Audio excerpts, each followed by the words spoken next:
Hello students, welcome to Step Academy. मैं हूं doctor Ananya Dixit, आपकी साइंस की टीचर। और मैं आपको क्या पढ़ाने वाली हूं, मैं आपको बताऊंगी।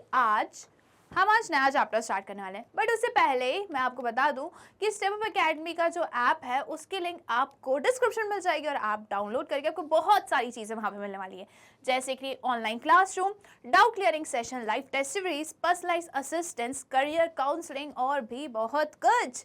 जी हाँ, और वैसे ही स्टेप अप एकेडमी की जो वेबसाइट है उसकी लिंक भी आपको डिस्क्रिप्शन मिल जाएगी और वहाँ पे आपको मिलेगा updated playlist of all subjects for classes 6 to 12। Yes, 6 to 12 तक के सारे सब्जेक्ट्स के वीडियोस जो हैं हमारी वेबसाइट पे अपडेटेड हैं, अपलोडेड हैं, तो आप जाके ज़रूर चेक करिए। जैसे कि ये फ्री है तो आपको समझ में ही आ रहा है कि आपको इसके लिए कोई भी पैसे नहीं देने हैं। ओके क्लास 8 स्टूडेंट्स, आज हम स्टार्ट करने वाले हैं नया chapter 2, microorganisms, friends and foe. क्या होता है ये? ओके तो सबसे पहले तो हम ये समझते हैं कि माइक्रो ऑर्गेनिजम्स क्या होते हैं। तो micro, okay, oh sorry, no please no. Okay चलिए, माइक्रो ऑर्गेनिजम्स क्या होते हैं? माइक्रो ऑर्गेनिजम्स होते हैं, क्या समझ में आ रहा है आपको? माइक्रो, अरे यार मैडम आप पहले से पूरी प्रिपरेशन नहीं करते हो, चलो कोई बात नहीं। Micro organisms, okay. तो माइक्रो मींस एकदम स्मॉल, ठीक है, इतने छोटे, बहुत छोटे, ओके। और ऑर्गेनिजम्स मींस लिविंग ऑर्गेनिज्म। तो ऐसे ऑर्गेनिजम्स जिसको हम अपनी नेकेड आई से नहीं देख सकते, जो हमको विजिबल ही नहीं है, जिनको हम अपनी आंखों से नहीं देख सकते, हमें किसी की जरूरत है। किसकी जरूरत है? माइक्रोस्कोप की जरूरत है, तभी हम इनको देख पाएंगे। ओके तो माइक्रो ऑर्गेनिजम्स क्या होते हैं? माइक्रो ऑर्गेनिज्म वो ऑर्गेनिज्म जो बहुत छोटे हैं, जिनको हम अपनी नेकेड आई से नहीं देख सकते। अब क्या लिखा है ये? फ्रेंड एंड फो। अभी माइक्रो ऑर्गेनिज्म जो है हमारे फ्रेंड्स भी हैं, हमारे दोस्त भी हैं। और फो का मतलब क्या होता है? फो का मतलब होता है दुश्मन। ओके तो कुछ माइक्रो ऑर्गेनिजम्स हमारे दोस्त होते हैं और कुछ माइक्रो ऑर्गेनिज्म हमारे दुश्मन होते हैं। तो क्यों होते हैं ये? पूरी चीज़ हम इस चैप्टर में पढ़ने वाले हैं, ठीक है। कुछ हमको हेल्प करते हैं, जैसे कि अगर दही की बात करें तो दही बनता है, उसमें बैक्टीरिया होता है, तो वो क्या है? हमारा फ्रेंड है, ठीक है, वो बैक्टीरिया हमारा फ्रेंड है।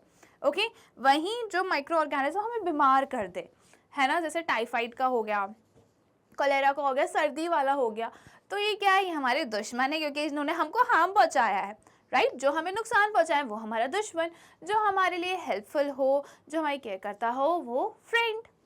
चलिए तो हम स्टार्ट करने वाले हैं क्या? Microorganism, friend and foe, chapter 2, class 8 science. तो क्या होता है microorganism? Let's C.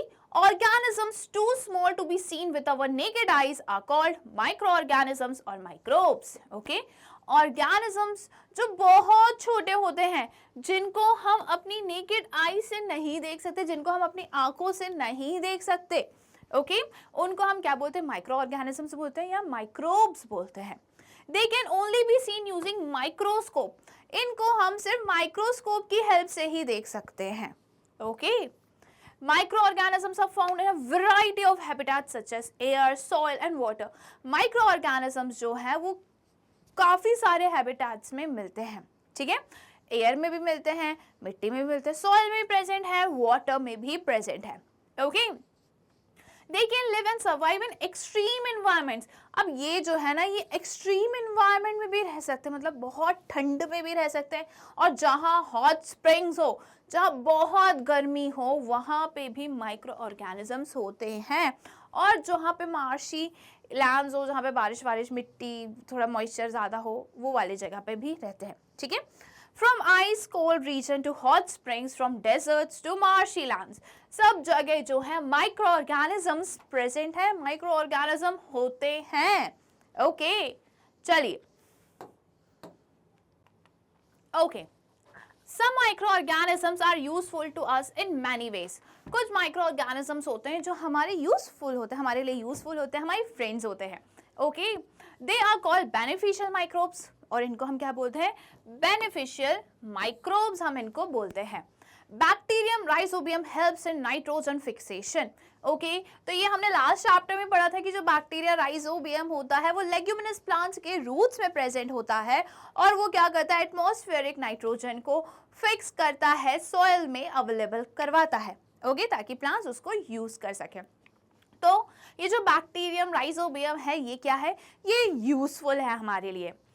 Some microorganisms cause disease in plants, animals and human beings. They are called pathogens. Okay, कुछ microorganisms होते हैं जो क्या करते हैं, बीमारी पैदा करते हैं, ठीक है, जो हमारी बीमारियों के लिए रिस्पॉन्सिबल हैं।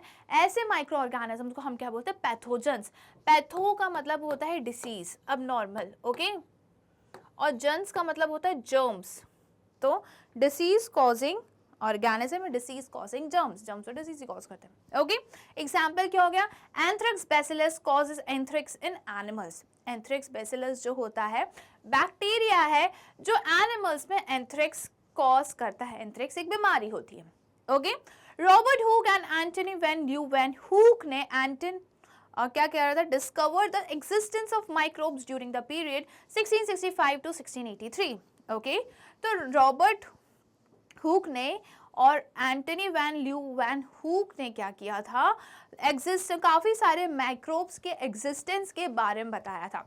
और ये कब किया था इन्होंने बताया था 1665 टू 1683 में इन्होंने इन माइक्रोब्स की डिस्कवरी करी थी। ओके, चलिए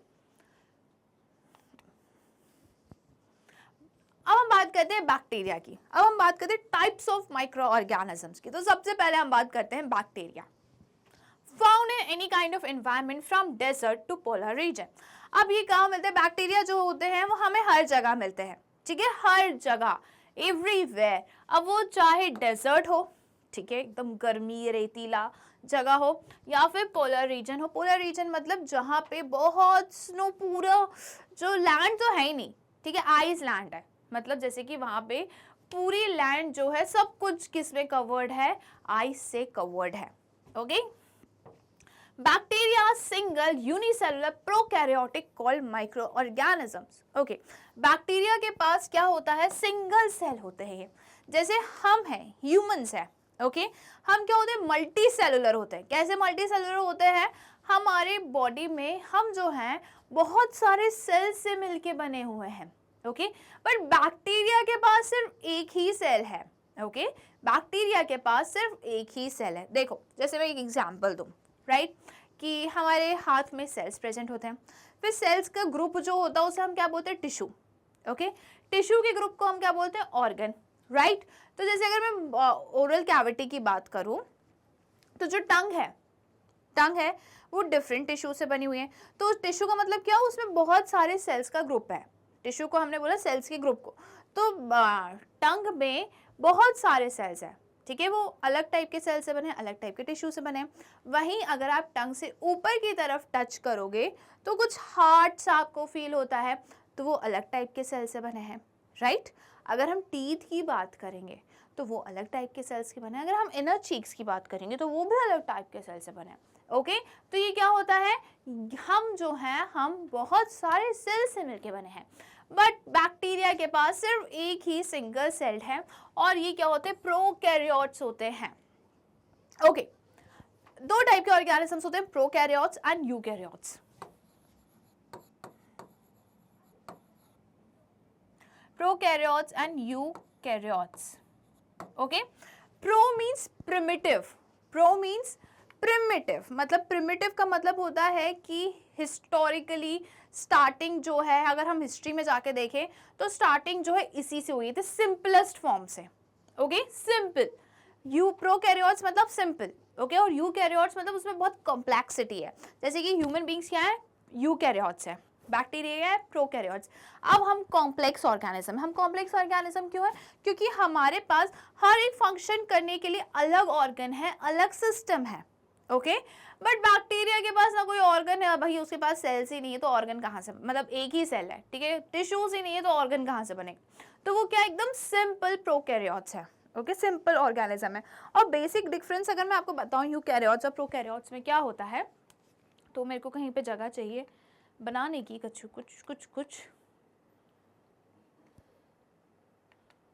चलो कहाँ पढ़ रहे थे हम, यहाँ पढ़ रहे थे ना। ओके, तो प्रोकैरियोट्स एंड स्पोर्ट को हम लेकर आते हैं। सिंस बोर्ड को हम लेकर आते हैं और देखते हैं कि कैसे हम पढ़ सकते हैं। ओके, चलिए। तो प्रोकैरियोट जो होता है, देखो सेल हमको पता है क्या होता है, राइट। सेल की बात हमने करी है, तो सेल क्या होता है, सेल में हमें क्या मिलता है, देखो यहाँ पे ये चीज आ चुकी है। ओके, हम बनाते हैं अब क्या, सेल। ओके, दो सेल हम बनाते हैं, एक प्रोकैरियोट्स का बनाते हैं और एक हम बनाते हैं यूकैरियोट्स का। Prokaryotes and eukaryotes. Prokaryotic cells जो होते हैं, अब हमको पता है कि हमारे पास जीन्स होता है, हमारे पास न्यूक्लियस होता है। सेल के पास न्यूक्लियस होता है, ठीक है। सेल के पास क्या होता है, न्यूक्लियस होता है। ओके, जितने भी सेल है सबके पास न्यूक्लियस होता है। न्यूक्लियस में क्या प्रेजेंट है, न्यूक्लियस में प्रेजेंट है भाई डीएनए, जेनेटिक मटेरियल। ओके, अब ये जेनेटिक मटेरियल का होता है, सेल है, सेल में क्या प्रेजेंट है, न्यूक्लियस। न्यूक्लियस में क्या प्रेजेंट है, न्यूक्लियस में प्रेजेंट है जेनेटिक मटेरियल। जेनेटिक मटेरियल क्या होता है, जैसे कि आप हो, आपको कोई बोलता होगा अरे तुम्हारी आंखें तो तुम्हारे पापा पे गई है, पर तुम्हारी नाक जो है मम्मा पे गई है ना। तो हमें पता है कि कुछ चीजें, ठीक है, जो भी कैरेक्टरिस्टिक्स हैं, फीचर्स हैं, हमको किससे मिलते हैं, हमारे पापा मम्मी से मिलते हैं। ओके, तो जीन्स क्या है, जीन जो है वो generation to generation pass on होता है, एक जनरेशन से दूसरे जनरेशन में, दादा से पापा में आएंगे, पापा से हम में आए हैं। ओके, तो ये क्या होता है, जीन्स होते हैं, ये क्या होते हैं, जीन्स होते हैं। तो ये इंफॉर्मेशन किसके पास होती है, जीन्स किसके पास होते हैं, न्यूक्लियस के पास होती है, ठीक है। यहाँ पे क्या होता है, जीन प्रेजेंट होते हैं, किसके पास है, न्यूक्लियस के पास। ओके, अब जो प्रोकैरियोट्स होते हैं ना भाई, प्रोकैरियोट्स का जो जेनेटिक मटेरियल है, प्रोकैरियोट्स का जो जेनेटिक मटेरियल अगर हम बात करें ना, तो वो कैसा होता है, वो पूरा ऐसे ऐसे स्कैटर्ड रहता है, ठीक है। प्रोकैरियोट्स का जेनेटिक मटेरियल पूरा स्कैटर्ड रहता है, बट जो यूकैरियोट्स है उसका जेनेटिक मटेरियल एक कन्फाइंड रीजन में होता है, ठीक है। मतलब हम बता सकते हैं कि ये पार्ट जो है ये न्यूक्लियर रीजन है, क्योंकि यहाँ पे क्या प्रेजेंट है, जीन प्रेजेंट है। ओके, बट यहाँ पे वेल डिफाइंड न्यूक्लियस नहीं होता, हम नहीं बता सकते कि इतने पर्टिकुलर रीजन में जीन्स प्रेजेंट है। इनका जो जेनेटिक मटेरियल होता है ये कैसा होता है, स्कैटर्ड होता है, इनके पास न्यूक्लियस वेल डिफाइंड नहीं होता। हम ये नहीं बता सकते कि इतने एरिया में न्यूक्लियस है, नहीं, बट इसमें जो है, इसमें हम बता सकते हैं इतने एरिया में न्यूक्लियस है, और न्यूक्लियस के पास क्या होती है, न्यूक्लियर मेम्ब्रेन होती है, क्या होती है, न्यूक्लियर मेम्ब्रेन होती है। बट प्रोकैरियोट्स में क्या होता है, जेनेटिक मटेरियल जो है वो स्कैटर्ड रहता है, there is no well defined nucleus. हम नहीं बता सकते कि न्यूक्लियस कहाँ प्रेजेंट है, कैसा प्रेजेंट है और कितने रीजन में प्रेजेंट है, क्योंकि इसके पास न्यूक्लियर मेम्ब्रेन नहीं है। क्लियर है, ये होता है क्या, प्रोकैरियोट्स और यूकैरियोट्स। अब हम चलते हैं वापस से कहाँ पर, हमारे डेस्कटॉप पे, और वहाँ से हम पहुँच जाएंगे हमारी स्लाइड्स पर। ओके, तो ये हमने प्रेजेंट करा और हम चलते हैं आगे, इसको हटा देते हैं।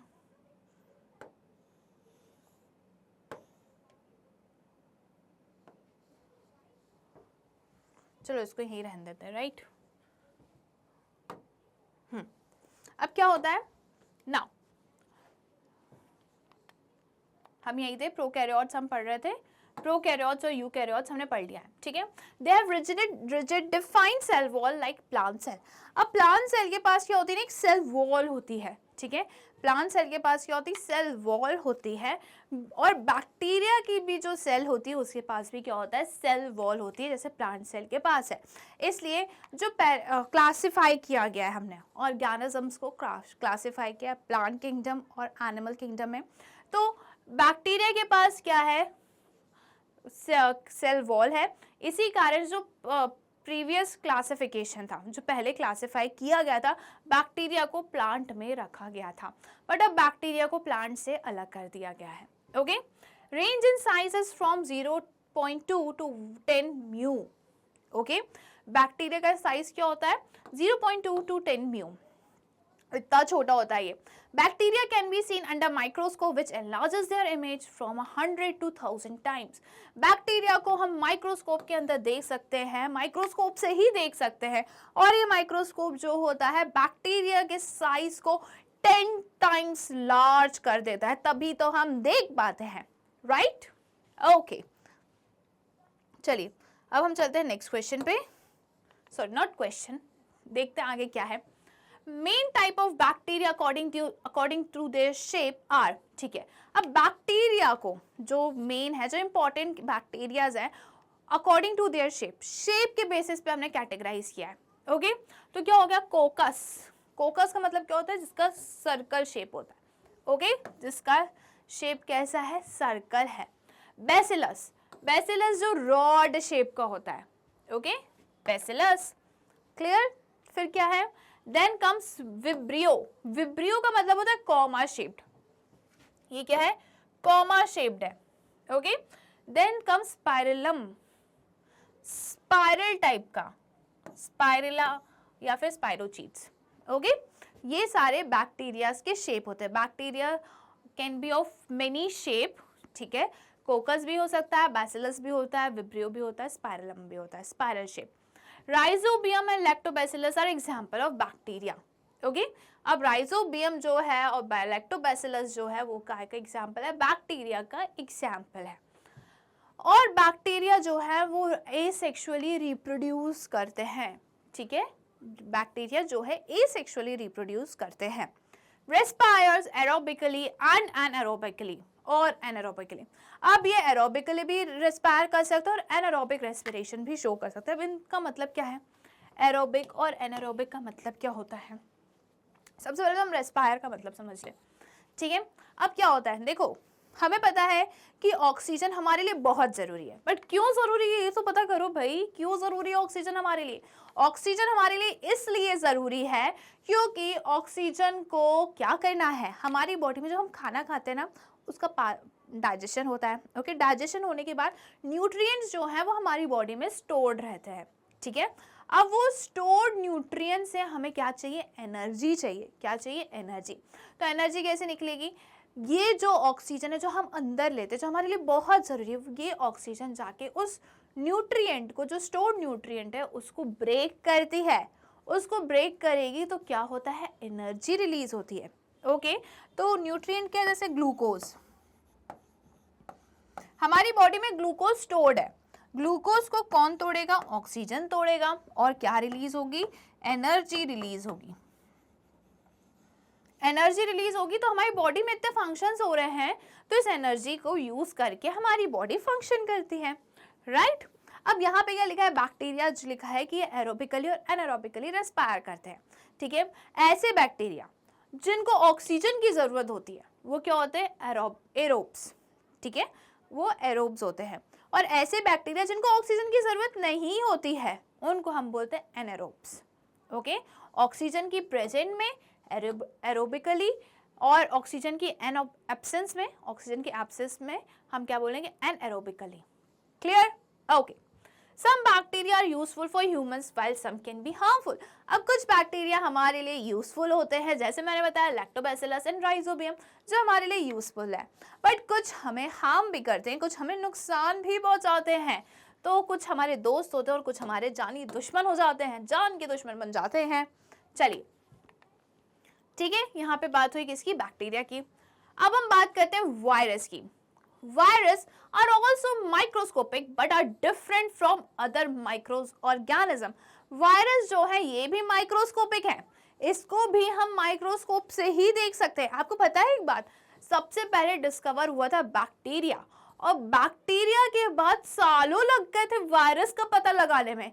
क्यों लग गए थे, इसलिए लग गए थे कि बैक्टीरिया तो छोटा है, उससे भी छोटा है वायरस। जब हमारे पास मॉडिफाइड माइक्रोस्कोप आए तब हमें पता चला, अरे भाई वायरस भी है, बैक्टीरिया तो है ही है, इससे छोटे ऑर्गेनिजम्स भी हैं जिनको हम क्या बोलते हैं, वायरस। इसलिए बहुत साल लग गए, ठीक है। जो माइक्रोस्कोप था उसने बैक्टीरिया तो डिटेक्ट कर लिया था, ठीक है। अब बैक्टीरिया जो माइक्रोस्कोप था वो इतना एडवांस नहीं था कि वो वायरस जितने छोटे माइक्रोस्कोपिक को डिटेक्ट कर ले। फिर माइक्रोस्कोप में क्या हुआ, मॉडिफिकेशन आया। जब एडवांस माइक्रोस्कोप आए तो उनसे पता चला कि भाई और भी छोटे ऑर्गेनिजम्स हैं और उनको क्या बोला गया, virus. Viruses are also microscopic. Okay, ये हमने देख लिया, ये क्या है, ये भी माइक्रोस्कोपिक है, बट ये दूसरे माइक्रो ऑर्गेनिज्म से अलग है। क्यों अलग है वो भी हम देख लेते हैं, ठीक है। Smallest micro organism which can grow and develop only inside the host cell. Okay, ये क्या है, ये स्मॉलेस्ट है, सबसे छोटे माइक्रो ऑर्गेनिज्म है और इनको ग्रो और डेवलपमेंट के लिए क्या चाहिए, होस्ट सेल चाहिए। क्या चाहिए, होस्ट सेल। ओके, होस्ट का मतलब क्या होता है, होस्ट का मतलब होता है कि जैसे एक मैं एग्जांपल देती हूँ, बहुत सिंपल सा एग्जांपल देती हूँ। आपने देखा होगा कि कुछ लड़कियों के बालों में, कुछ लोगों के बालों में जुएं होते हैं, लाइस होती है, राइट। अब वो क्या होता है कि जुएं जिनके सर पे है, सपोज कोई कौन सी रानी नाम की लड़की है, ठीक है, रानी नाम की लड़की के बालों पे जुएं हैं, तो रानी, जुओं का क्या हो जाएगी, रानी इज होस्ट, रानी क्या हो गई, होस्ट हो गई, और जुएं क्या हो गए, जुएं तो ऑर्गेनिजम्स हो गए। ओके, तो वायरस को रहने के लिए कुछ कोई इंसान नहीं सॉरी ऑर्गेनिज्म की जरूरत होती है, ठीक है, उसको लिविंग ऑर्गेनिज्म की जरूरत होती है, और जिस लिविंग ऑर्गेनिज्म की जरूरत होती है वो क्या हो गया, इसका होस्ट हो गया। ओके, क्यों जरूरत होती है इसको होस्ट की, इसलिए जरूरत होती है ताकि ये बढ़ सके, डेवलप हो सके। Okay, in free living form viruses are like non living particles. अगर वायरस ऐसे ही किसी भी चीजों पे पड़ा है, ठीक है, अगर इसकी सर्फेस पे वायरस है तो वो कैसे रहेगा, नॉन लिविंग रहेगा। ओके, अगर वो किसी भी नॉन लिविंग थिंग सरफेस पे है, ठीक है, किसी भी जो ऐसी चीज जिस पे कुछ नहीं है, अगर उस पे उसकी सरफेस पे वायरस है तो वो कैसे एक्ट करेगा, नॉन लिविंग। वायरस जो है वो लिविंग तभी एक्ट करता है जब वो किसी लिविंग ऑर्गेनिज्म के अंदर होता है। Until and unless then तब तक वो क्या रहता है, वो नॉन लिविंग पार्टिकल ही होता है। ओके, चलिए, virus is made up of protein and genetic material, either DNA or RNA, but never both, that are inactive outside the host organism. Okay, virus जो है वो DNA या फिर RNA से बना होता है, कभी भी दोनों उसमें देखने को नहीं मिलते। ओके, तो वायरस जो है वो प्रोटीन और जेनेटिक मटेरियल से बना हुआ है, प्रोटीन और जेनेटिक मटेरियल। जेनेटिक मटेरियल का नाम क्या है, जेनेटिक मटेरियल का नाम है DNA और RNA। कोई भी वायरस में डीएनए प्रेजेंट होगा या फिर आरएनए प्रेजेंट होगा, कभी भी एक ही वायरस में दोनों चीज प्रेजेंट नहीं होती है। They are inactive outside of a host organism, ठीक है, और ये जो होते हैं ये होस्ट ऑर्गेनिज्म के बाहर, अगर कोई लिविंग ऑर्गेनिज्म इनको नहीं मिला है तो बाहर ये कैसे होते हैं, इनएक्टिव होते हैं, ये अपनी कोई भी एक्टिविटी शो नहीं करते। They, however, reproduce only inside the cells of the host organism, which may be bacterium, plant or animal. Okay? तो ये कब रिप्रोड्यूस करते हैं, ये कब रेप्लिकेट करते हैं, कभी अपनी कॉपी बनाते हैं, कभी वायरस 1 से 2, 2 से 3, 3 से 4 होते हैं, जब इनको होस्ट ऑर्गेनिज्म मिलता है, जब इनको लिविंग ऑर्गेनिज्म मिलता है, जब ये लिविंग ऑर्गेनिज्म के अंदर एंट्री मार लेते हैं तब ये रिप्रोड्यूस करते हैं, ग्रो करते हैं, डेवलप करते हैं। जब तक ये एंट्री नहीं मारेंगे, जब तक ये बाहर है, तब तक इनमें कुछ भी शो नहीं होगा, ये नॉन लिविंग पार्टिकल के जैसे होंगे। ओके, तो ये बैक्टीरिया में भी रह सकते हैं, प्लांट में भी रह सकते हैं और एनिमल में भी रह सकते हैं। Viruses are classified into 3 types based on the type of host they infect. Viruses जो है वो 3 टाइप के होते हैं और इनको हमने किस कैटेगरी में डिवाइड किया गया है, हमने इनको कैटेगराइज किया गया है कि ये किसके अंदर रह रहे हैं, कौन से लिविंग ऑर्गेनिज्म के अंदर रह रहे हैं, एनिमल के अंदर रह रहे हैं, प्लांट्स के अंदर रह रहे हैं या बैक्टीरिया के अंदर रह रहे हैं। ओके, इन्होंने किसको अपना घर बनाया, कौन से लिविंग ऑर्गेनिज्म को घर बनाया है, उस पे के बेसिस पे हमने वायरस को क्या किया है, कैटेगराइज किया गया है। ओके, तो virus, animal viruses, food and mouth disease virus. Okay, animal virus जो होता है जिसमें कौन सी डिसीज मिलती है, मतलब पैरों की और मुंह की हमें बीमारी देखने को मिलती है, इसमें पूरे छाले छाले जैसे पड़ जाते हैं, ठीक है, ब्लिस्टर्स हो जाते हैं, इरप्शन नहीं बोलना चाहिए मुझे, क्या फुंसी फुंसी दाने दाने जैसे हो जाते हैं। ओके, FMDV, ये कौन सा वायरस है? FMDV वायरस है। एनिमल में अगर ये वायरस रह रहा है तो ये कौन सी बीमारी कॉज करता है? Foot and mouth disease. Okay, plant viruses, plant virus की अगर हम बात करें, टोबैको मोजाइक वायरस, ये प्लांट वायरस आपको दिख रहा है, ये क्या है? Tobacco Mosaic virus. इसका वायरस ऐसे दिखता है। ओके, अगर पत्तियों में टोबैको मोजाइक वायरस है तो पत्तियां ऐसी हो जाएंगी, और वायरस कैसा दिखता है? वायरस ऐसा दिखता है। ओके, और ये जो FMDV का वायरस है वो कौन सा है? ये वाला वायरस है। ओके, ऐसा वायरस दिखता है ये। फिर बैक्टीरियोफेज की बात करें, ठीक है, बैक्टीरियोफेज का मतलब होता है कि बैक्टीरिया के अंदर वायरस रह रहा है। अब भाई बैक्टीरिया को भी नहीं छोड़ा वायरस ने, तो हम तो फिर क्या ही हैं। Bacteriophage, coliphage infecting Escherichia coli, E coli बोलते हैं, Escherichia coli. The study of viruses is known as virology. Okay, तो यहाँ पे क्या लिखा है? बैक्टीरियोफेज। अगर हम इश्चेरिया कोलाई बोले या इश्चेरेचिया कोलाई भी बोल सकते हैं इसको, ई कोलाई भी बोल सकते हैं इसको, तो इसमें क्या होता है?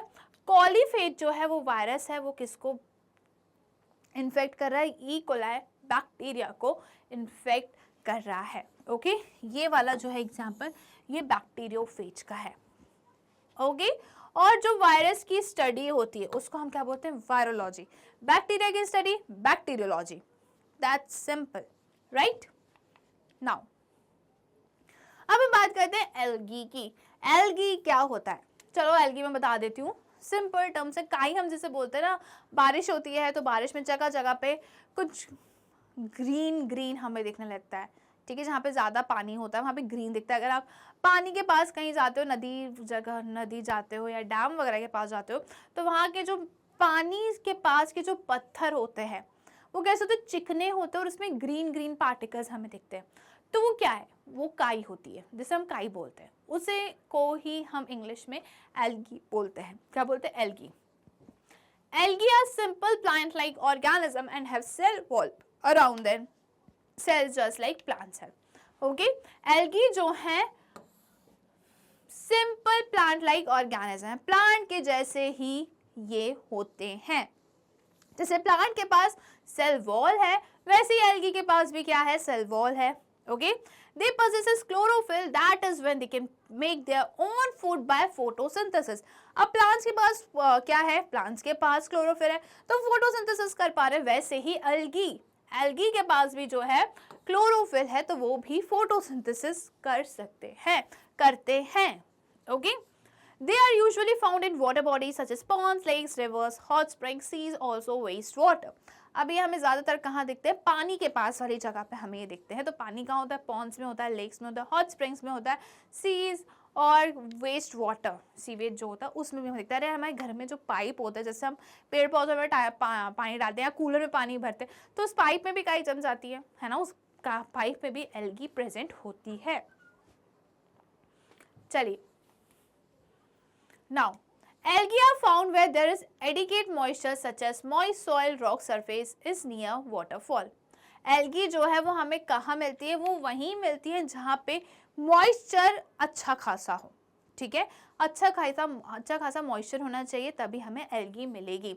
जैसे कि गीली मिट्टी हो गई, ठीक है, रॉक हो गया, और सरफेस हो गई जो पानी के पास वाले हैं, जो पानी के पास वाले पत्थर हैं उधर या सरफेसेस पे हमें एल्गी देखने को मिलेगी।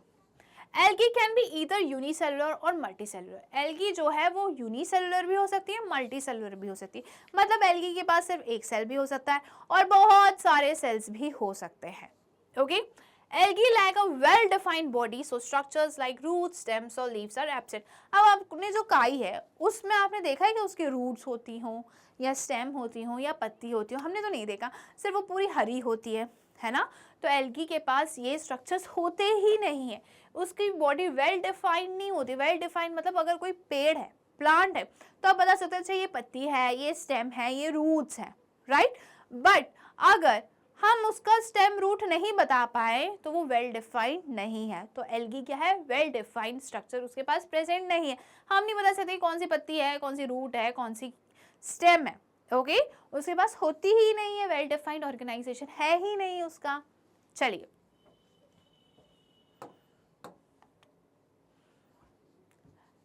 Reproduction in algae occur in both asexual and sexual forms. Algae में रिप्रोडक्शन जो है सेक्सुअल मोड से भी होता है और एसेक्सुअल मोड से भी होता है। सेक्सुअली भी रिप्रोड्यूस करते हैं, एसेक्सुअली भी रिप्रोड्यूस करते हैं। Asexual reproduction occurs by spore formation. Asexual reproduction जो है वो स्पोर फॉर्मेशन के थ्रू होता है। स्पोर फॉर्मेशन का मतलब क्या होता है कि स्पोर के अंदर, स्पोर एक हार्ड कवरिंग होती है, ठीक है, जिसको ये हार्ड कवरिंग होती है जिसको हम क्या बोलते हैं, स्पोरेंजिया बोलते हैं। इसमें छोटे छोटे छोटे क्या होते हैं, स्पोर्स प्रेजेंट होते हैं। क्या प्रेजेंट होते हैं, स्पोर्स प्रेजेंट होते हैं।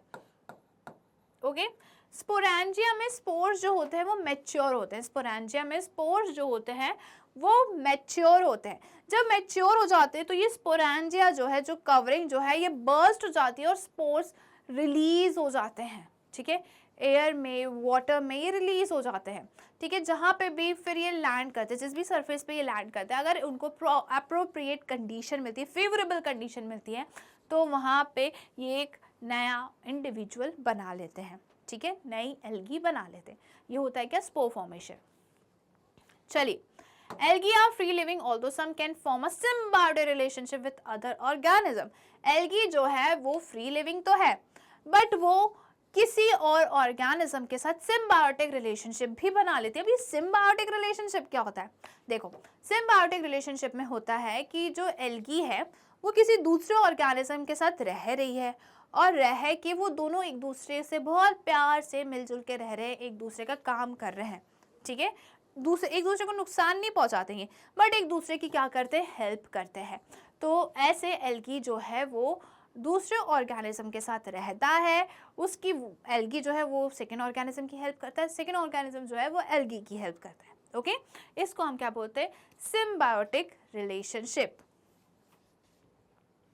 सिम्बायोटिक रिलेशनशिप का एग्जाम्पल होता है लाइकेन। अगर हम एल्गी में देखें तो लाइकेन जो होता है वहां पे क्या होता है, एल्गी और फंगस एक साथ रहते हैं, ठीक है, कौन साथ में रहते हैं, एल्गी एंड फंगाई, ये दोनों साथ में मिलके रहते हैं। फंगाई जो है वो क्या प्रोवाइड करता है, इंपॉर्टेंट मिनरल्स, न्यूट्रिएंट्स, ये सारी चीज़ें प्रोवाइड करता है, और एल्गी जो है वो खाना बना के देता है, ठीक है, न्यूट्रिशन प्रोवाइड करता है फंगाई को। ओके, तो ये होता है क्या, सिम्बायोटिक रिलेशनशिप, जहाँ पे एल्गी जो है ऐसे रिलेशनशिप में भी रह सकता है और या फिर सिंगल भी रह सकता है, ठीक है, वो दोनों तरीके से रह सकता है। चलो अब बढ़ते हैं आगे और हम बात करते हैं फंगाई की। They are eukaryotic organisms. ये क्या होते हैं, यूकैरियोटिक ऑर्गेनिजम्स होते हैं, और मैंने यूकैरियोटिक के बारे में तो आपको बता ही दिया है कि ऐसे ऑर्गेनिजम्स जिनके पास वेल डिफाइंड न्यूक्लियस है। Okay, grow on a stale bread, chapati, pickles, damp clothes and shoes in monsoon. बारिश में आप देखते होगे कि जूतों में फफूंद लग जाती होगी, कपड़ों में फफूंद लग जाती होगी, है ना, और जो हमारी रोटी, ब्रेड अगर काफ़ी दिन तक ऐसी रखी रहे और उस पर हम ध्यान नहीं दे तो उसमें भी क्या लग जाती है, फंगस लग जाती है। ओके, तो फंगाई जो होती है ये ऐसी जगह पे, सड़ी सड़ाई जगह पे, मतलब जो सड़ गया है, खराब हो गया है, वहीं पे ये अपना ग्रो करती हैं, ठीक है। रिस्पायर्स एरोबिकली एंड एनारोबिकली। अभी क्या करती है, ये भी एरोबिक होती हैं और एनारोबिक दोनों होती हैं, ठीक है। लिव्स अ सेप्रोफिटिक और पैरासिटिक लाइफ। ओके, ये सेप्रोफाइट जैसे रहती है या फिर पैरासाइट जैसे रहती है, क्या डिफरेंस है दोनों में, दोनों में ये डिफरेंस है। देखो अब क्या होता है, सेप्रोफाइट जो होते हैं, मैंने क्या बोला कि यहाँ पे लिखा गया है स्टेल ब्रेड और चपाती, मतलब कि जो चीज़ सड़ रही है, ओके, वहाँ पे हमें फंगाई दिखेगा, वहाँ पे हमें फंगस दिखेगी।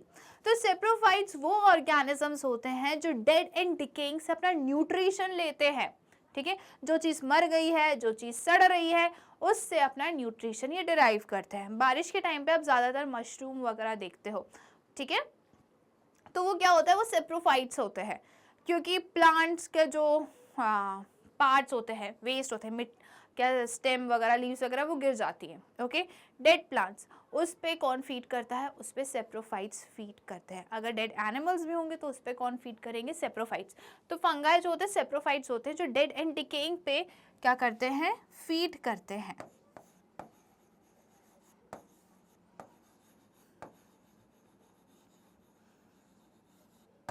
ओके, ये क्या है? Saprophytes.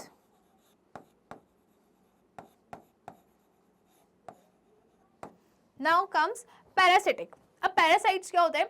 Parasites are those organisms that derive nutrition from other living organism। ये तो मरे सड़े से लेते हैं, सेप्रोफाइट्स मतलब मरे सड़े से, बट पैरासाइट जो होते हैं वो लिविंग से लेते हैं, जो जिंदा है, जो ऑर्गेनिज्म भी जीवित है उससे ले रहे हैं। अब जैसे कि मैंने एक एग्जांपल दिया था किसका? जुएं का।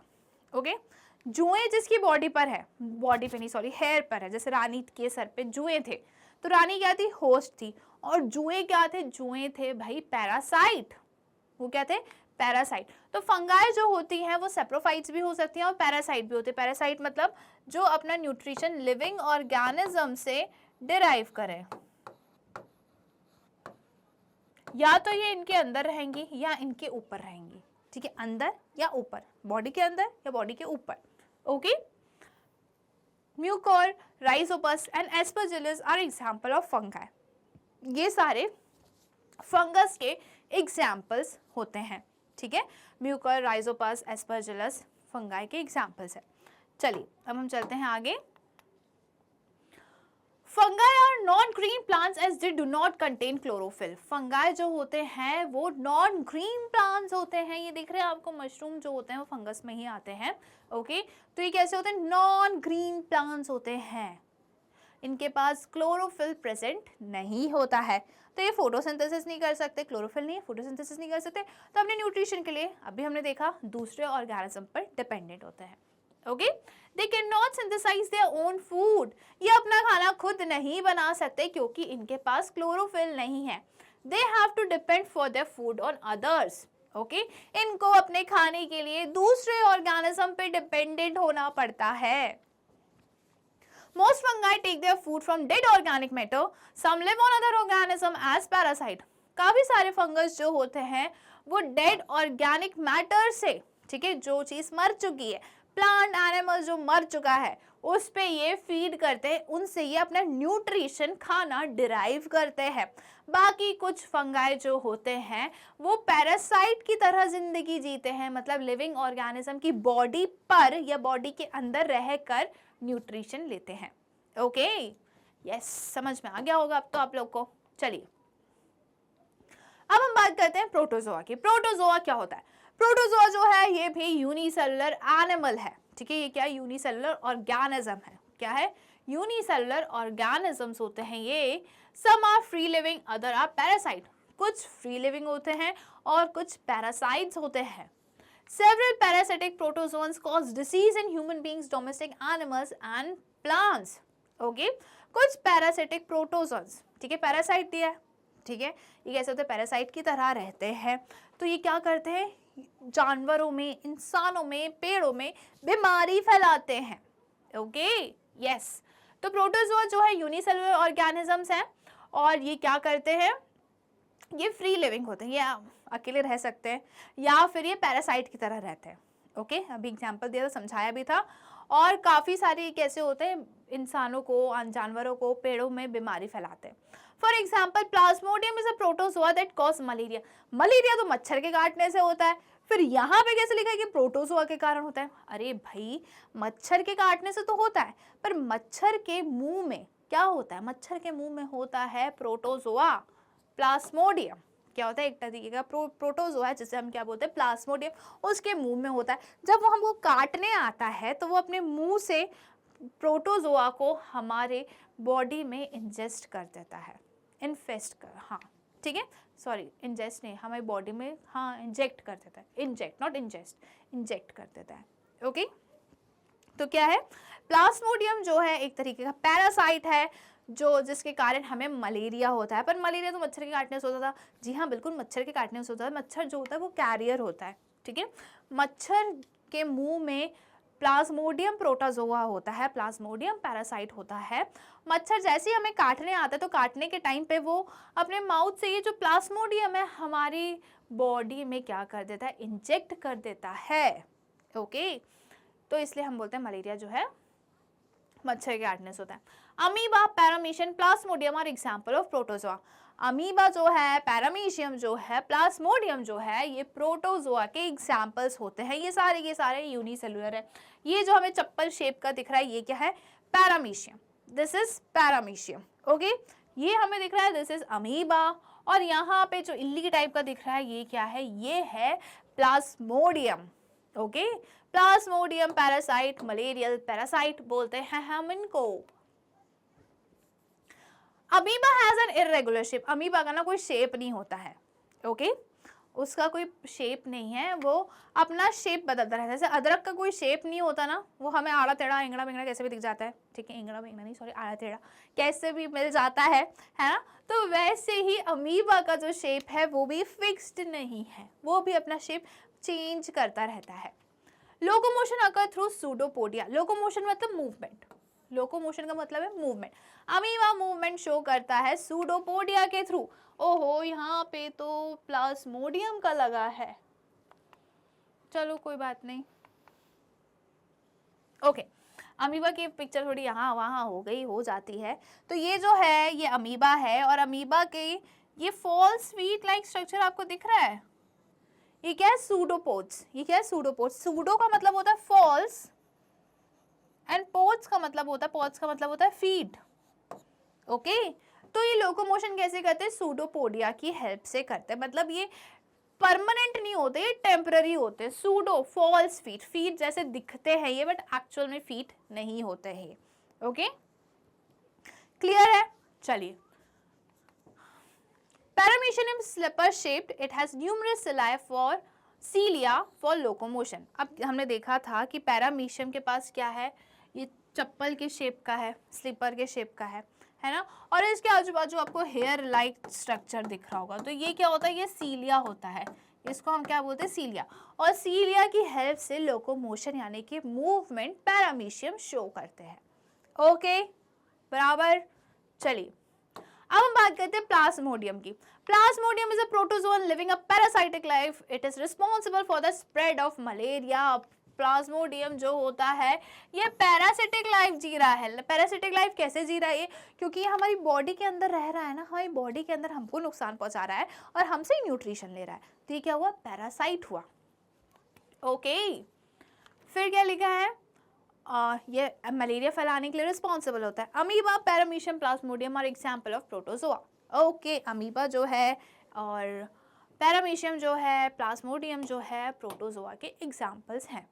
चलिए आगे बढ़ते हैं, और आगे क्या है?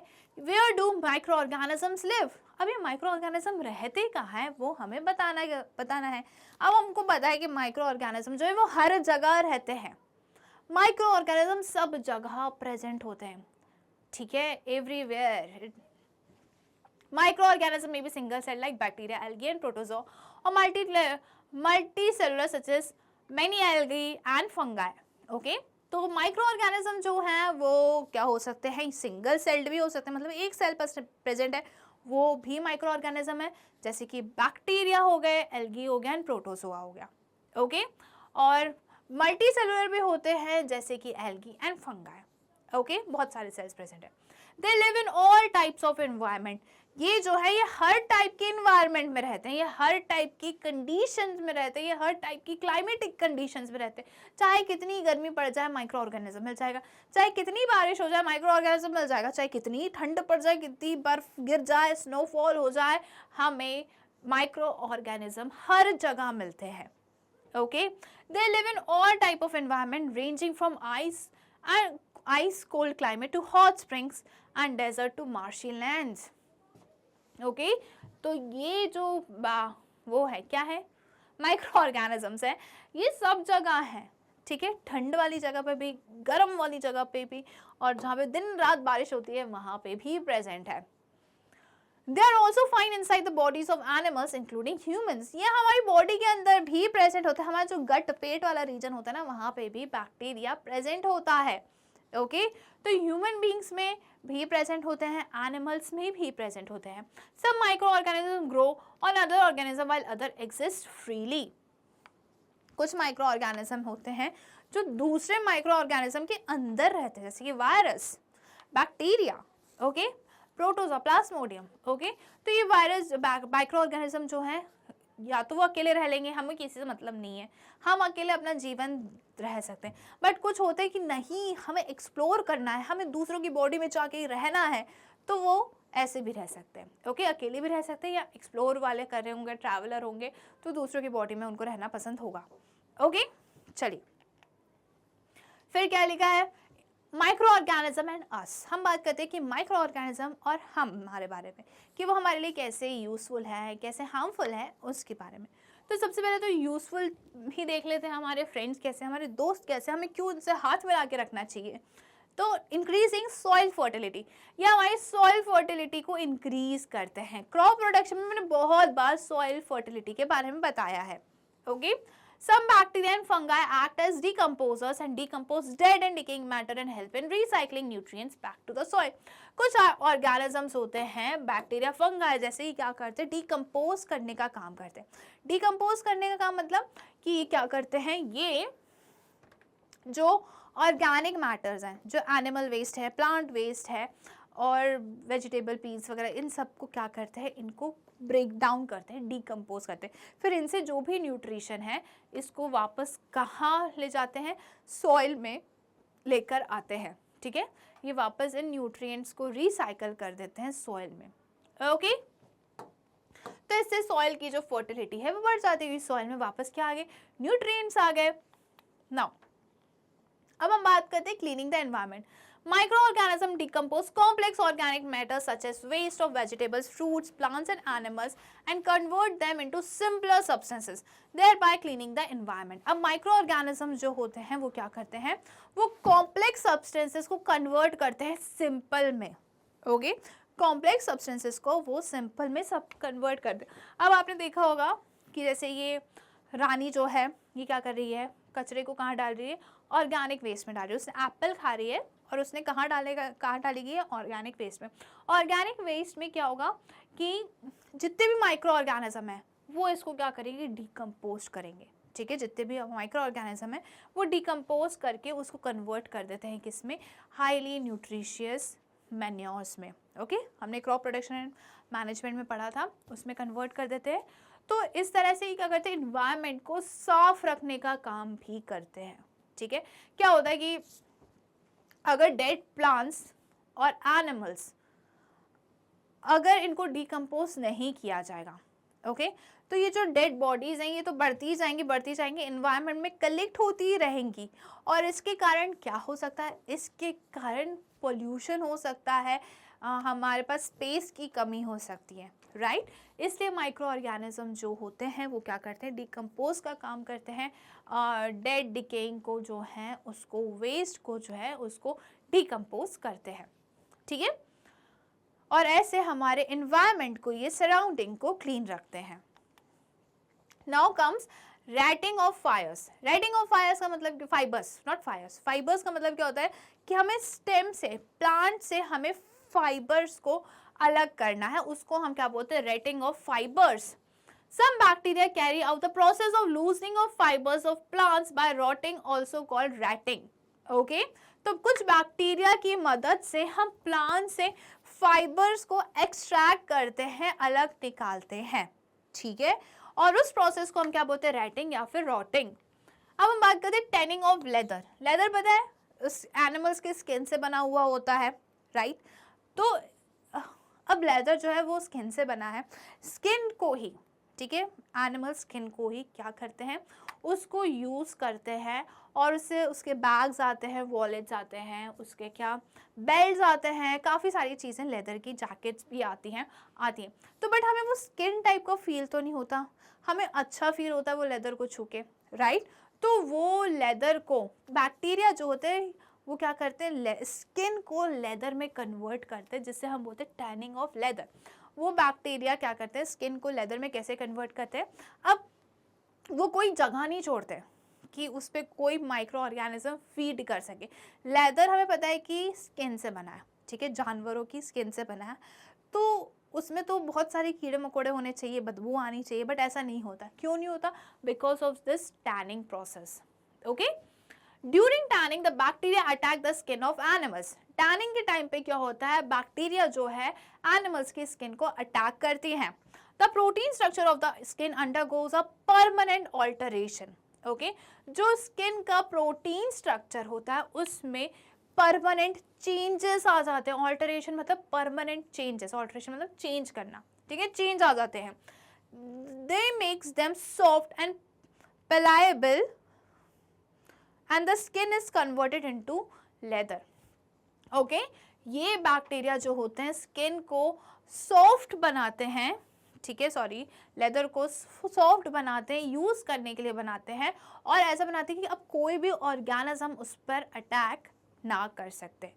ओके, और स्किन को किस में कन्वर्ट कर देते हैं, लेदर में कन्वर्ट कर देते हैं।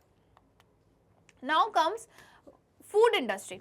फूड इंडस्ट्री में माइक्रो ऑर्गेनिजम्स का क्या काम है, तो मैंने अभी बताया था कि दही के लिए हमें बैक्टीरिया की जरूरत होती है, और क्या जरूरत होती है, ठीक है, देख लेते हैं।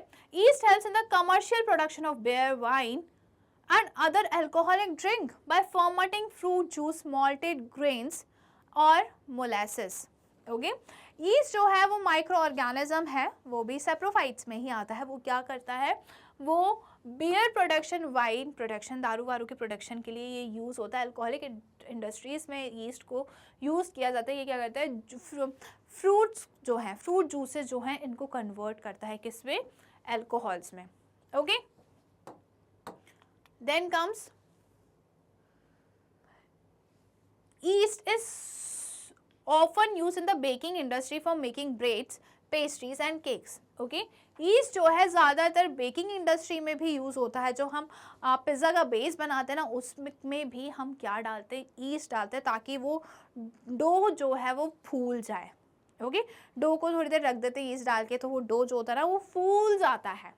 ओके, स्पॉन्जी हो जाता है। बेक में क्या होता है, केक जो पेस्ट होता है वो बेक होके फूल जाता है। क्यों फूल जाता है, because of yeast. Okay, clear.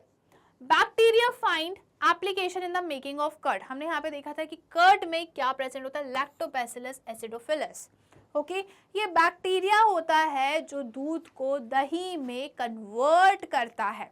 Okay, चलिए, अब जो एल्गी है, are rich source of wholesome and nutritious food. Algae जो है उसमें वो भी बहुत एल्गी खुद ही एक न्यूट्रिशियस फूड होता है, उसमें बहुत सारे न्यूट्रिएंट्स होते हैं। ओके, तो ये बात हुई किसकी, फूड इंडस्ट्री की। अब हम बात करते हैं प्रोडक्शन ऑफ एंटीबायोटिक्स। बीमार पड़ जाते हैं, डॉक्टर हमें एंटीबायोटिक देता है। ओके, मतलब बायोटिक मतलब क्या होता है कि लिविंग ऑर्गेनिज्म, एंटी मतलब वो लिविंग ऑर्गेनिज्म को बढ़ने से रोक रहा है, लिविंग ऑर्गेनिज्म को जीने से रोक रहा है, दैट इज एंटीबायोटिक। तो एंटीबायोटिक बनाने के लिए भी हमें ऑर्गेनिज्म, माइक्रो ऑर्गेनिज्म की जरूरत पड़ती है। Antibiotics are manufactured by growing specific organism to treat a wide variety of diseases caused by pathogenic microorganism. Pathogenic micro organism मतलब ऐसे माइक्रो ऑर्गेनिजम्स जो हमारे अंदर बीमारी पैदा कर रहे हैं, ठीक है, जो बीमारी के लिए रिस्पॉन्सिबल हैं, those are known as pathogenic micro organism. Antibiotic जो होती है, एंटीबायोटिक किसी भी स्पेसिफिक माइक्रो ऑर्गेनिज्म से बनती है, ठीक है। एंटीबायोटिक जो है स्पेसिफिक माइक्रो ऑर्गेनिज्म से बनेगी, और वो स्पेसिफिक माइक्रो ऑर्गेनिज्म से जो एंटीबायोटिक बन रही है वो काफ़ी सारे ऐसे माइक्रो ऑर्गेनिज्म जो हमको नुकसान पहुंचा रहे हैं, जो हमें बीमारी पैदा कर रहे हैं, उससे लड़ेगी, ठीक है। हमारी जो फ्रेंडली माइक्रो ऑर्गेनिज्म है जिससे हमने एंटीबायोटिक बनाई, वो एंटीबायोटिक हमारे जो फो हैं, हमारे दुश्मन हैं, जो हमको हार्म पहुंचाना चाहते हैं, जो हमें बीमार करना चाहते हैं, उनसे लड़ते हैं। Okay, then come production of vaccines. Vaccine production के लिए भी हमें किसकी ज़रूरत है, माइक्रो ऑर्गेनिजम्स की ज़रूरत है। Vaccines are made on a large scale from micro organism to protect human beings and other animals from several diseases. अब वैक्सीन जो होता है ना, एक प्रिवेंटिव मेथड होता है, ठीक है। बीमारी होने से पहले ही हम वैक्सीन लगवा लेते हैं कि बीमारी ना हो।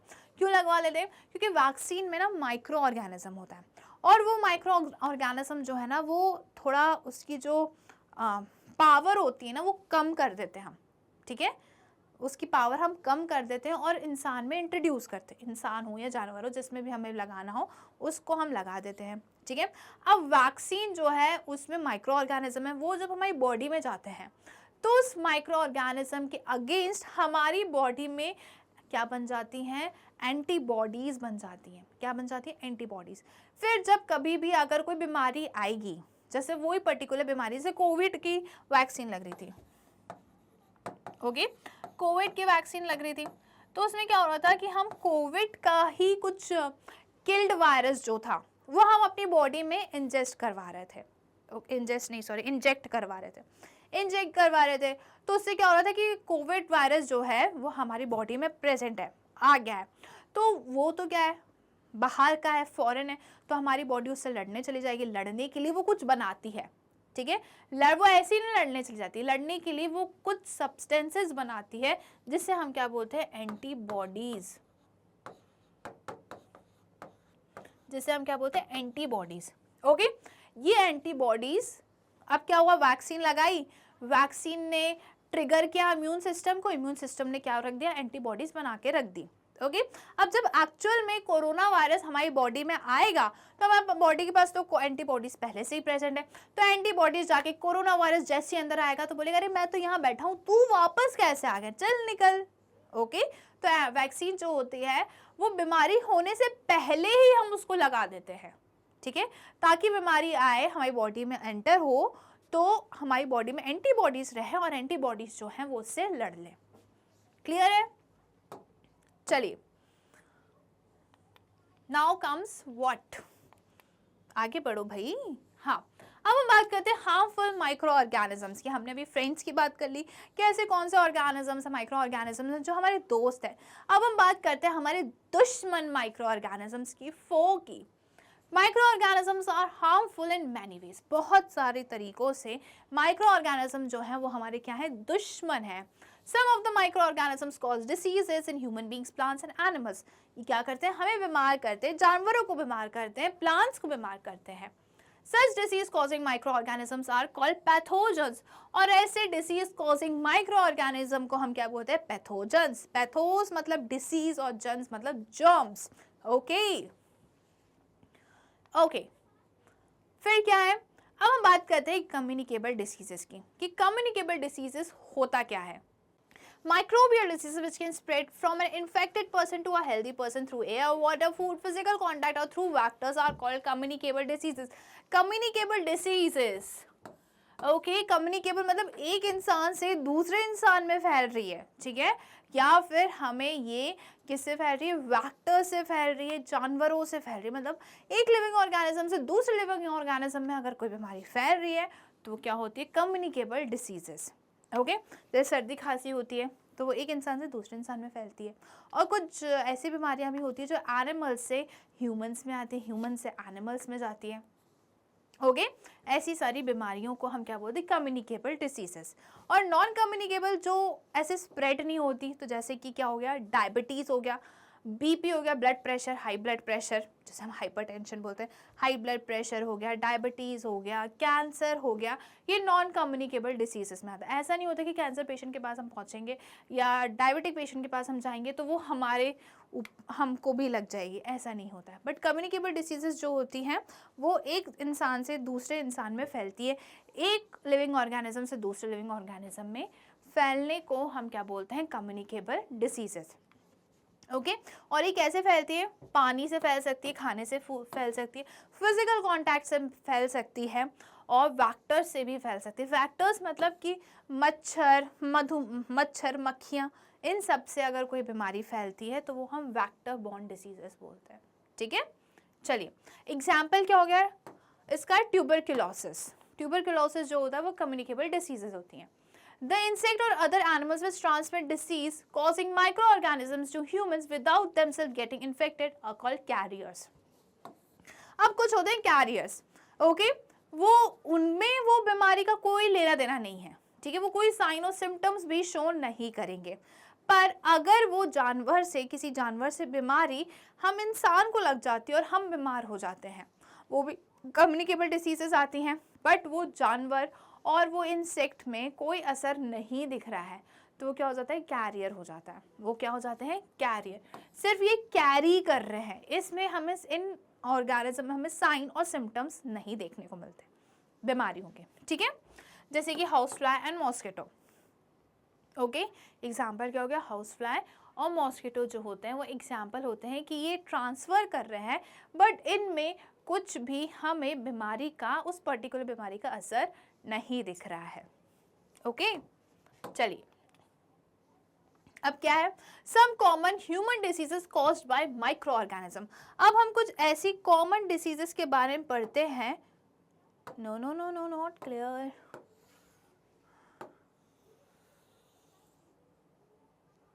इसको एकदम साइड में कर देते हैं।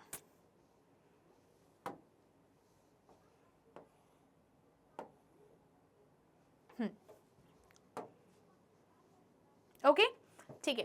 अब हम ऐसी बीमारियों के बारे में बात करते हैं जो हम इंसानों में होती है माइक्रो ऑर्गेनिजम्स के कारण। ओके, तो tuberculosis, measles, chicken pox, polio. Tuberculosis जो है वो बैक्टीरिया के कारण होता है। मीजल्स, चिकन पॉक्स, पोलियो जो है ये वायरस के कारण होता है। ओके, ट्यूबरकुलोसिस एयर के कारण फैलती, बाकी सारी जो डिसीजेस हैं वो भी एयर और कांटेक्ट के थ्रू फैलती है, बट जो पोलियो है वो एयर और वाटर से स्प्रेड होता है। मोड ऑफ ट्रांसमिशन का मतलब है कि ये कैसे एक पर्सन से दूसरे पर्सन में स्प्रेड हो रहा है, ट्रांसफर हो रहा है। ओके, तो ट्यूबरकुलोसिस अगर वाला जिसको टीबी है वो इंसान अगर खांसता है, छींकता है, तो वो एयर के थ्रू अगर कोई उसके क्लोज कांटेक्ट में है, अगर उसी एयर को उसने इनहेल कर दिया तो उससे ट्यूबरकुलोसिस हो, उसको भी हो जाता है। ठीक है, अब हमें क्या प्रिवेंटिव मेजर्स लेने, हमें क्या देख रेख करनी, हमें क्या, कैसे बचे हम इन बीमारियों से। ठीक है, हमें क्या प्रिवेंशन करना है। बीमारी अभी तक हुई नहीं है तो हम ऐसे कौन से मेथड्स अपना सकते हैं कि बीमारी हमें हो भी ना। तो ऐसे पेशेंट्स को हमें क्या करना चाहिए, आइसोलेट करना चाहिए। ठीक है, keep the patient in complete isolation. Isolation का मतलब क्या होता है कि उनको अलग रख दो। ठीक है, उनको एक कमरे में हमें रख देना चाहिए, उनको बोलना चाहिए कि आप यहीं खाओ पियो, जो करना है करो, हम आपको खाना लाके यहीं दे देंगे। ठीक है, आइसोलेट कर दो ना, किसी से मिलने दो, किसी इंसान से उनको मिलने मत दो जब तक वो ठीक नहीं हो जाते, नहीं तो वो मिलेंगे तो क्या होगा, बाकी लोगों में भी बीमारियां फैलेंगी। Keep the personal belonging of the patient away from those of others. जो पर्सनल बिलोंगिंग्स होते हैं, कपड़े हो गया, ब्रश हो गया, कॉम्ब हो गया, ये सब हमें अलग रखना है, पेशेंट से का हमें अलग रखना है और दूसरों का हमें अलग रखना है, मिक्स नहीं करना है। Vaccination to be given at a suitable age. अब हमने देखा है कि छोटे बच्चों को, छोटे बच्चे होते हैं उनको वैक्सीन लगती रहती है, बड़े होते तक वैक्सीन पूरी कंप्लीट हो जाती है। ठीक है, तो हमें ये जो वैक्सीन है ये प्रॉपर, जब जिस उम्र में जो वैक्सीन लगनी है वो हमें लगवाती रहनी चाहिए। ओके, फिर हम बात करते हैं कॉलेरा और टाइफाइड। कॉलेरा जो है और टाइफाइड जो है दोनों ही बैक्टीरिया के कारण होता है। और ये कैसे स्प्रेड होता है, अगर हम कंटामिनेटेड फूड या वाटर कंज्यूम कर लें, अगर हमने खाना खा लिया जिसमें टाइफाइड का बैक्टीरिया, जिसमें कॉलेरा का बैक्टीरिया, फिर पानी पी लिया जिसमें दोनों के बैक्टीरियाज हैं, तो हम बीमार पड़ सकते हैं। इसमें हमें क्या करना है, maintain personal hygiene and good sanitary habits. Okay, हमें अपनी पर्सनल हाइजीन का ध्यान रखना है और सैनिटरी हैबिट्स अपनाने की, हाथ धोते रहना है, हमारे कपड़े अच्छे से धुलने चाहिए। ठीक है, ये सारी चीज़ें हमें करनी है। Consume properly cooked food and boiled drinking water vaccination. Okay, हमें अच्छे से पका हुआ खाना खाना चाहिए और बॉइल्ड वाटर ही पीना चाहिए। ठीक है, वैक्सीनेशन हमें यू लगवानी चाहिए। ओके, तो हमें क्या करना है, हाइजीन मेंटेन करना है कि हम जब वॉशरूम यूज़ करें तो हैंड वॉश करें, खाना खाने से पहले, खाना खाने के बाद में हैंड वॉश करें, ये सारे प्रॉपर मेजर्स हमें लेने हैं। और अच्छा कुक्ड खाना हमें खाना है, साफ़ पानी पीना है, बॉइल्ड वाटर हमें पीना है और वैक्सीन्स हमें मिस नहीं करनी है। ओके, फिर कौन सी बीमारियाँ आती हैं, अब क्या है, हेपेटाइटिस जो कि वायरस के कारण होती है और ये किससे फैलती है, ये भी खाने और पानी से फैलती है। ओके, ड्रिंकिंग बॉइल्ड एक ही बात है, बॉइल्ड ड्रिंकिंग वाटर वैक्सीनेशन का हमें यूज़ करना चाहिए। मलेरिया जो है वो प्रोटोजोआ के थ्रू होता है। कॉजेटिव माइक्रो ऑर्गेनिज्म क्या है, प्रोटोजोआ, प्लाज्मोडियम पैरासाइट, राइट। और एक इसके थ्रू फैलता है, मच्छर के काटने से ये फैलता है। Use mosquito net and repellents. हमें क्या यूज़ करना चाहिए, मॉस्किटो नेट, मच्छरदानी जो होती है वो यूज़ करना चाहिए, रिपेलेंट्स यूज़ करना चाहिए, वो जो ओडोमॉस वगैरह आते हैं ना वो लगा के रखना चाहिए। Spray insecticides and control breeding of mosquitoes by not allowing water to collect in the surrounding. हमें इंसेक्टिसाइड स्प्रे करना चाहिए और हमें मॉस्किटो का जो ब्रीडिंग साइट होता है, मॉस्किटो कहाँ ब्रीड करते हैं, पानी में ब्रीड करते हैं, ठीक है। पानी जो इकट्ठा होता रहता है स्पेशली बारिश में, उसको हमें चेक करते रहना चाहिए। कोई भी कंटेनर, टायर वायर हमें देखते रहना चाहिए, कूलर वगैरह में, कि कहीं पानी तो नहीं भर रहा है जिसमें मच्छर जो है वो ब्रीड कर सकते हैं। ओके, मतलब ब्रीड मतलब कि वो ऑफस्प्रिंग बना सकते हैं। ओके, नाउ अब क्या है, अब हम देखते हैं common animal diseases caused by micro organism. अब हम बात करते हैं कॉमन एनिमल डिसीजेस जो माइक्रो ऑर्गेनिज्म के थ्रू होती है। एंथ्रेक्स कैटल, शीप, एलिफेंट में हमें देखने को मिलता है, ठीक है। एंथ्रेक्स बीमारी जो है वो कैटल, शीप और एलिफेंट में हमें देखने को मिलती है। ओके, ये किसके कारण होती है, बैक्टीरिया के कारण होती है। डिप्थेरिया जो होता है गुनी पिग्स, किटन्स, रैबिट्स में होता है, ये भी बैक्टीरिया के कारण होता है, ठीक है। डिप्थेरिया जो है ह्यूमंस में भी होता है बट वैक्सीन के कारण अब नहीं होता है। ओके, डिसेंट्री जो है, डिसेंट्री तो सब में ही होता है, ह्यूमंस में भी डिसेंट्री होता है, मंकी अफेक्टेड एनिमल है और ये भी बैक्टीरिया के कारण होता है। प्लेग, प्लेग जो है ना, एक बार इसका एपिडेमिक आ चुका है, जैसे कोरोना वायरस का एपिडेमिक आया था वैसे ही प्लेग का भी आ चुका है। इसमें सबसे ज़्यादा जो बीमार होते हैं वो होते हैं चूहे, रैट्स, स्क्विरल्स, रैबिट्स, गुनी पिग्स, ये सब में हमें प्लेग देखने को मिलता है, ठीक है। ये बैक्टीरिया के कारण होता है, ये भी बैक्टीरिया के कारण होता है। चलिए अब हम चलते हैं आगे और देखते हैं दूसरी बीमारियां। ट्यूबरकुलोसिस जो है मंकी, डॉग, पैरेट, कैटल सब में होता है और ये भी बैक्टीरिया के कारण होता है। लंग नेक्रोसिस अडल्ट कैटल में होता है, ठीक है, जो बड़ी गाय भैंस होती हैं उसमें हमें देखने को मिलता है। और ये लंग नेक्रोसिस का मतलब क्या होता है, लंग का मतलब पता है, फेफड़े, ठीक है। जो गाय के फेफड़े होते हैं उनके सेल्स जो हैं वो मरने लगते हैं, वो डेड हो जाते हैं, ठीक है। तो वहाँ पे ब्लड सप्लाई, ऑक्सीजन सप्लाई अच्छे से नहीं हो पाता, तो उसको हम क्या बोलते हैं, लंग नेक्रोसिस। या अडल्ट कैटल में देखने को मिलता है। और इसका कॉजेटिव माइक्रो ऑर्गेनिज्म क्या है, fungi. Food and mouth diseases, split hoofed animals, virus. Okay, split hoofed animals में हमें देखने को मिलता है और ये किसके कारण होता है, वायरस के कारण होता है। स्वाइन फ्लू जो है वो पिग्स में देखने को मिलता है और ये भी वायरस के में होता है, वायरस के कारण होता है। ओके, चलिए some common plant diseases caused by micro organism. अब हम बात करते हैं कुछ कॉमन प्लांट डिसीजेस के बारे में जो माइक्रो ऑर्गेनिजम्स के कारण होती है। तो एंगुलर लीफ स्पॉट, ठीक है, एंगुलर लीफ स्पॉट हमें किससे मिलता है, कॉटन में देखने को मिलता है। ओके, कॉटन में देखने को मिलता है और ये किसके थ्रू होता है, बैक्टीरिया के थ्रू होता है। ब्लाइट कैंकर जो है वो हमें चावल में देखने को मिलता है, ये भी बैक्टीरिया के कारण होता है। रस्ट जो है वो हमें किस में देखने को मिलता है, वो व्हीट में देखने को मिलता है और वो हमें, वो किसके कारण होता है, फंगाई के कारण होता है। स्मट, बार्ले, व्हीट, ओट, शुगर केन, फोरेज ग्रासेस, ये फंगाई के कारण होता है। ओके, फिर कौन सी बीमारियां हैं प्लांट्स की, एरगट जो होता है वो कॉर्न, ड्राई व्हीट में हमें देखने को मिलता है। ओके, ये जो आपको दिख रहा है ब्लैक वाला, ये एरगट है, ये कहाँ देखने को मिलता है, कॉर्न में, राई में, व्हीट में, ये फंगाई के कारण होता है। टिक्का डिसीज जो होता है वो हमें मूंगफली, ग्राउंड नट में देखने को मिलता है और ये किसके कारण होता है, ये फंगाई के कारण होता है। ओके, नाउ ब्लास्ट जो है वो राइस रागी के कारण होता, राइस रागी में हमें देखने को मिलता है और ये भी फंगाई के कारण होता है। लेट ब्लाइट डिसीजेस जो होती हैं वो potato, tomato, black pepper, vanilla में होती हैं और ये फंगाई के कारण होता है। ओके, तो ये सारी पिक्चर्स लगी हुई हैं सारी बीमारियों की और यहाँ पे सारे बीमारियों के नाम दिए हैं, कॉजेटिव माइक्रो ऑर्गेनिज्म दिए हैं और कौन से एनिमल्स में हमें ये बीमारी, एनिमल नहीं, यहाँ पे प्लांट आना चाहिए था, सॉरी, प्लांट यार, प्लांट अफेक्टेड, राइट, पहले भी ऐसे लिखा था जी हाँ, तो यहाँ पे प्लांट कर देना, कौन कौन से प्लांट्स अफेक्टेड होते हैं। ओके, चलिए अब हम बात करते हैं फूड पॉइजनिंग की, कि फूड पॉइजनिंग क्या होता है।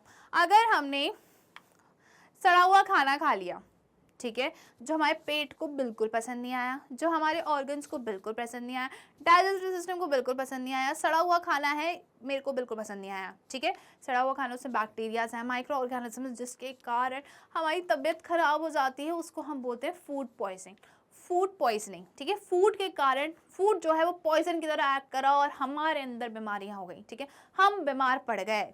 खाना खाने से, खाना कभी पॉइजन हो सकता है क्या, जी हाँ हो सकता है, जब वो खराब हो चुका है। ओके, तब वो खाना पॉइजन की तरह एक्ट करता है और हमको बीमार करता है। Okay, spoilage of food by the action of micro organism is called food poisoning.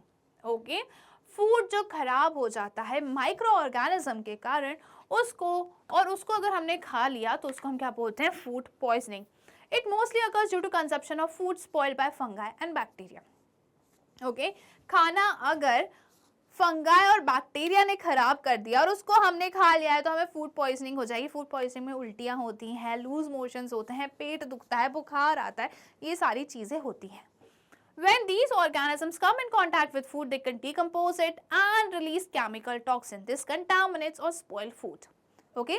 जब ये ऑर्गेनिज्म फूड के कांटेक्ट में आते हैं, ठीक है, जब ये फूड में आते हैं तो ये क्या करते हैं, फूड में एक केमिकल टॉक्सिन्स, टॉक्सिन्स मतलब पॉइजन, ठीक है, केमिकल पॉइजन रिलीज करते हैं, जिसके कारण खाना और सड़ जाता है। ओके, खाने को ये क्या करते हैं, कंटामिनेट कर देते हैं, सड़ा देते हैं। Thus the food become poisonous, hence causing serious illness and even death.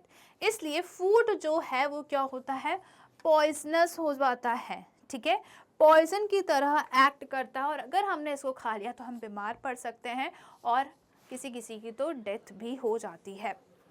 ठीक है, फिर क्या आता है, फूड प्रिजर्वेटिव्स। अब हमको लंबे समय तक खाना, कोई सब फूड को प्रिजर्व करके रखना है ताकि उसमें कीड़े मकोड़े ना लगे, ओके, वो खराब ना हो। जैसे अचार, जैम, ये इतने महीनों तक कैसे चल जाते हैं बिना खराब हुए, क्योंकि इनमें होते हैं प्रिजर्वेटिव्स जो इनको प्रिजर्व करके रखते हैं, जो इनको खराब होने से रोकते हैं। Okay, the process of treating and handling of food to stop or slow down its spoilage while maintaining its nutritional value, texture and flavour. Okay, तो फूड प्रिजर्वेटिव्स क्या होता है, ये एक प्रोसेस है जिसमें हम फूड को ट्रीट करते हैं या फूड में कुछ ऐड करते हैं, ठीक है, फूड में कुछ ऐड करते हैं जिससे उसकी सड़ने वाली जो प्रोसेस होती है वो रोक देते हैं या कम कर देते हैं। ओके, और इससे क्या होता है, इससे न्यूट्रिशनल वैल्यू जो है वो एज इट इज रहती है, टेक्सचर जो है वो भी सेम रहता है और फ्लेवर जो है वो भी बना हुआ रहता है। प्रिजर्वेटर्स जो होते हैं सिर्फ वो क्या करते हैं, सड़ने वाली प्रोसेस को स्लो कर देते हैं या रोक देते हैं, बाकी वो उसका न्यूट्रिशन से, टेक्सचर से, टेस्ट से, फ्लेवर से कोई इफेक्ट नहीं होता। ओके, चलिए, अब क्या होते हैं फूड प्रिजर्वेटिव्स, कैसे हम कर सकते हैं, फूड को प्रिजर्व कैसे रख सकते हैं। Methods of food preservation. अब अचार में बहुत सारा तेल होता है तो preservation by oil. Edible oil are the common chemical generally used to check the growth of micro organism. ठीक है, ये क्या होते हैं, एडिबल ऑयल्स। एडिबल ऑयल्स मतलब जिनको हम खाते हैं, ऐसे तेल जिसमें केमिकल्स होते हैं, वो क्या करते हैं, वो करते हैं कि माइक्रो ऑर्गेनिज्म की ग्रोथ को कंट्रोल में रखते हैं। तुम नहीं बढ़ सकते जब तक मैं हूँ, ठीक है। We add salts और acid preservatives to pickles to prevent the attack of microbes. अब अचार में बहुत सारा नमक भी होता है, ठीक है, विनेगर भी होता है, एसिड भी होता है, तो वो क्यों होता है, ताकि अगेन वो क्या कर सके, उसको अच्छे से लंबे समय तक वो खाना हमारा चल सके, उसमें माइक्रोबियल ग्रोथ ना हो। ओके, चलिए अब हम बात करते हैं प्रिजर्वेशन बाय कॉमन सॉल्ट। वही कॉमन सॉल्ट जो हम सब्जी दाल में डालते हैं, तो वो कॉमन सॉल्ट भी हम पिकल्स में यूज़ करते हैं। और किस में यूज़ करते हैं, जो आंवला होता है उसको सुखा के नमक डालते हैं, चटपटा बनाते हैं, चटपटा नहीं थोड़ा नमकीन बनाते हैं, खट्टा सा।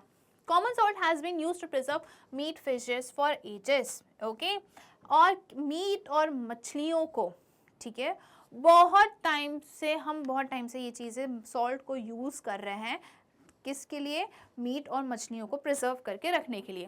Meet and fish are covered with dry salt to check the growth of bacteria. ये जो मछली और मीट होती है इसको हम ड्राई सॉल्ट से कवर कर देते हैं ताकि बैक्टीरिया का ग्रोथ इनमें ना हो पाए। Salting is also used to preserve amla, raw mango, tamarind etcetera. Okay, जो सॉल्टिंग है, सॉल्ट है, उसको हम आंवले में भी डाल के रखते हैं, रॉ मैंगोस में भी डाल के रखते हैं, कच्चा आम में भी हम क्या डालते हैं, नमक डाल के रखते हैं, और टैमरिंड, इमली में भी हम नमक डाल के रखते हैं। ठीक है, वी ऐड सॉल्ट और acid preservatives to pickles to prevent the attack of microbes. फिर से वही बात आ गई कि हम पिकल्स में, अचार में भी ऐड और एसिड डालते हैं, पिकल्स में भी हम सॉल्ट को ऐड करते हैं और क्या डालते हैं, एसिड यूज़ करते हैं ताकि हम अचार को प्रिजर्व कर सके, माइक्रोब से बचा सके।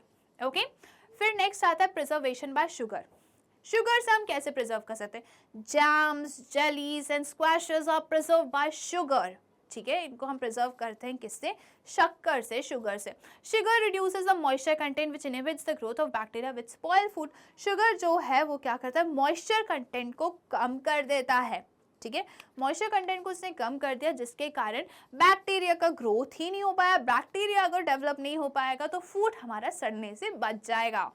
ओके, फिर आता है preservation by vinegar. Use of vinegar prevents spoilage of pickles because bacteria cannot live in such an environment. Okay? Vinegar का यूज करते हैं, विनेगर जो है वो पिकल्स में, कहाँ, हाँ पिकल्स में यू ऐड करते हैं ताकि बैक्टीरिया उसमें ग्रो ही ना कर पाए। Vegetables, fruits, fish and meat are often preserved by this methods. Vegetables हो गए, fruits हो गए, मछलियाँ हो गई, मीट हो गई, काफ़ी सारे विनेगर वाले मेथड से इनको हम प्रिजर्व करते हैं। विनेगर हम इन सब चीज़ों में ऐड कर देते हैं ताकि वो प्रिजर्व्ड रहें। Then comes heat and cold treatment.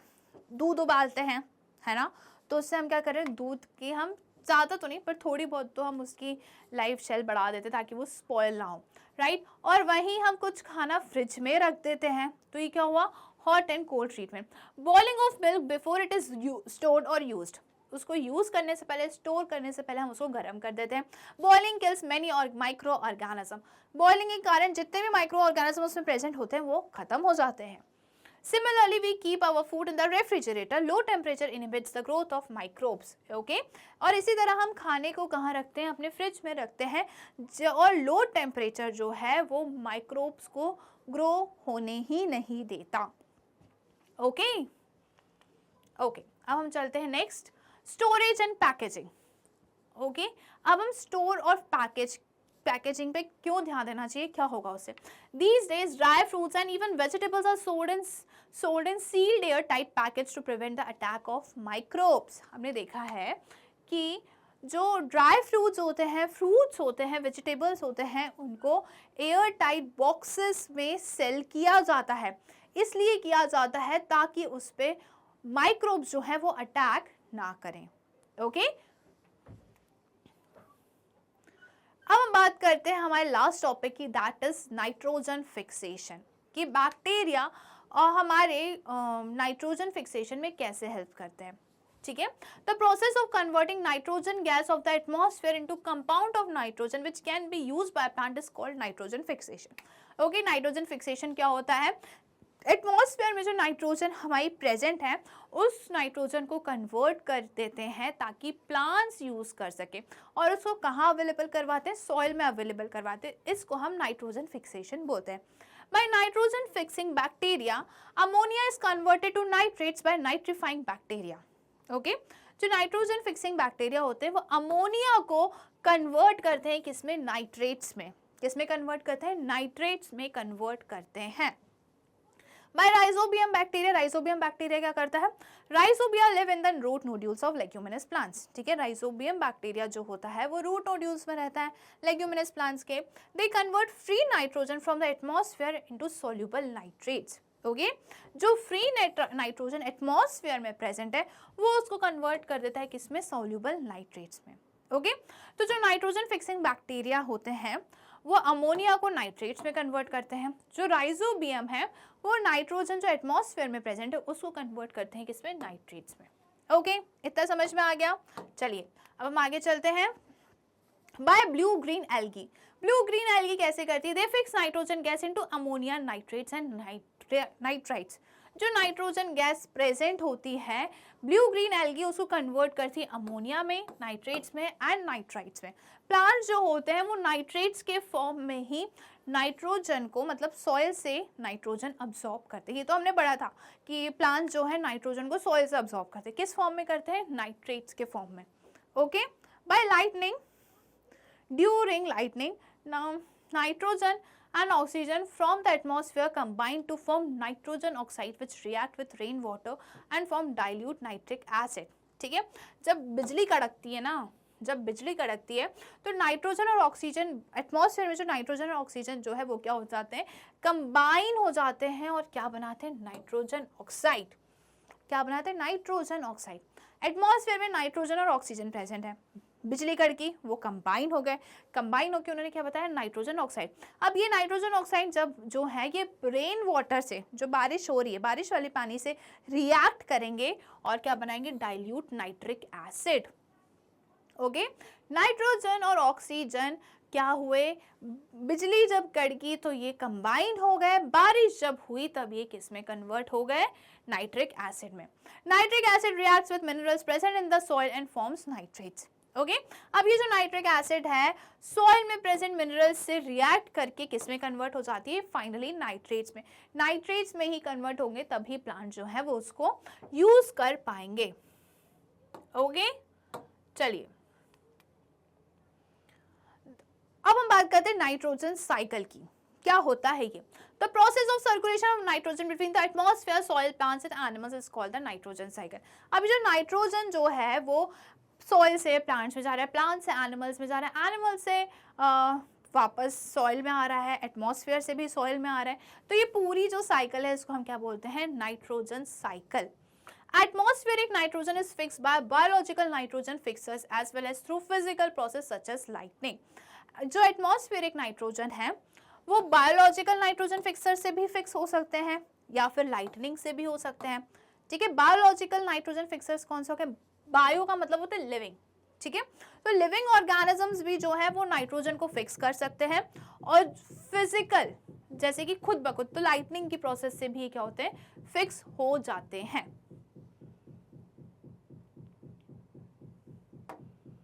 Okay, क्या होता है, oxide of nitrogen form during lightning mix with rain water to form nitric acid. Nitric acid when mixes with minerals in the soil form nitrates. Okay, क्या होता है कि हमारे atmosphere में oxygen और नाइट्रोजन कंबाइन हुए, नाइट्रोजन ऑक्साइड, क्या बनाया था इन्होंने, ऑक्साइड्स ऑफ नाइट्रोजन।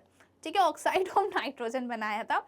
फिर ये जो ऑक्साइड्स ऑफ नाइट्रोजन है ये बारिश के पानी से मिले, रिएक्ट किया और इन्होंने क्या बनाया, नाइट्रिक एसिड बनाया।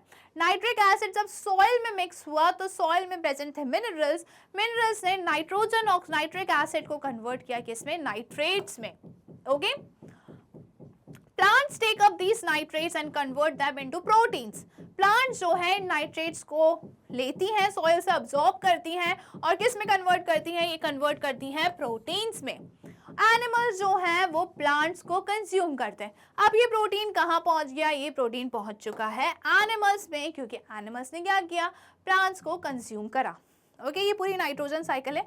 अभी हम थोड़ी देर से देखते हैं। When plant and animals die, nitrogenous compounds present in their body are broken down into ammonia by ammonification. Okay, अब प्लांट्स और एनिमल्स में क्या प्रेजेंट है, नाइट्रोजन प्रेजेंट है। अब ये जब मर जाते हैं, प्लांट्स मर गए, एनिमल्स मर गए, तो इनमें क्या प्रेजेंट है, नाइट्रोजन। तो अब ये जो नाइट्रोजन है इनकी बॉडी में इनको ब्रेक डाउन किया जाता है। ठीक है, डिकम्पोजर्स इनको ब्रेक डाउन करते हैं और किस में कन्वर्ट करते हैं, अमोनिया में। और इस पूरी प्रोसेस को क्या बोला जाता है, ammonification. Okay, nitrifying bacteria such as Nitrosomonas convert these ammonia into nitrates by nitrification. Nitrates are stored in humus. ठीक है, अब जो नाइट्रीफाइंग बैक्टीरिया होते हैं जैसे कि नाइट्रोसोमोनस, ये जो अमोनिया है इसको कन्वर्ट करते हैं किसमें, नाइट्रेट्स में। अमोनिया को कन्वर्ट करते हैं नाइट्रेट्स में नाइट्रीफाइंग बैक्टीरिया। ओके, फिर ये, और इस प्रोसेस को हम क्या बोलते हैं, नाइट्रिफिकेशन। इस प्रोसेस को हम क्या बोलते हैं, नाइट्रिफिकेशन। ना अमोनिया नाइट्रेट्स में कन्वर्ट हो रहा है, प्रोसेस का नाम क्या है, नाइट्रिफिकेशन। कौन कर रहा है, नाइट्रीफाइंग बैक्टीरिया। ओके, और ये जो नाइट्रेट्स है वो ह्यूमस के फॉर्म में स्टोर रहता है। ठीक है, चलिए ये जो पूरा है ये क्या है, नाइट्रोजन साइकिल है। और इसको अभी हम फिर से देखेंगे, पूरा हम नाइट्रोजन साइकिल पढ़ लें फिर हम देखते हैं। Sometimes nitrates are converted into molecular nitrogen by denitrifying bacteria pseudomonas. Okay, और ये जो नाइट्रेट्स हैं इनको हम मॉलिक्यूलर नाइट्रोजन में भी कन्वर्ट करते हैं। ये जो नाइट्रेट्स हैं इनको अब कन्वर्ट किया जाएगा किसमें, मॉलिक्यूलर नाइट्रोजन में, और इसको कौन कर रहा जाएगा, कौन करता है, डीनाइट्रीफाइंग बैक्टीरिया। क्या बोलते हैं इसको हम, डीनाइट्रीफाइंग बैक्टीरिया। कौन करता है ये, Pseudomonas. Okay, due to constant recycling of nitrogen, the percentage of nitrogen in the atmosphere remains more or less constant. Okay, यहाँ पे क्या हो रहा है, नाइट्रोजन का रिसाइकल हो रहा है, ठीक है, एटमॉस्फेयर में वापस आ रहा है, सॉइल में वापस आ रहा है, तो ये क्या हो रहा है, रिसाइकल हो रहा है। तो जो एटमॉस्फेयर में नाइट्रोजन का अमाउंट है वो कैसा रहता है, कांस्टेंट ही रहता है, ठीक है, वो कैसे रहता है, कांस्टेंट ही रहता है।